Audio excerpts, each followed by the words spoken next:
open the finisher front door. Rotate the knob counterclockwise to move the staple cartridge assembly all the way to the front. Hold the knob to immobilize the staple cartridge assembly, grasp the colored handle on the staple cartridge carriage, and then pull the staple cartridge carriage straight out. Using the two tabs on each side of the staple cartridge, lift up to remove the empty staple cartridge from the staple cartridge carriage. Do not discard the staple cartridge carriage. It must be reused with the new staple cartridge. Recycle the empty staple cartridge.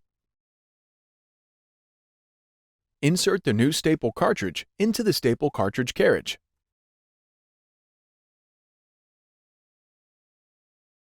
Hold the knob to immobilize the staple cartridge assembly. Insert the new staple cartridge into the assembly, and then push the colored handle inward until it snaps into place.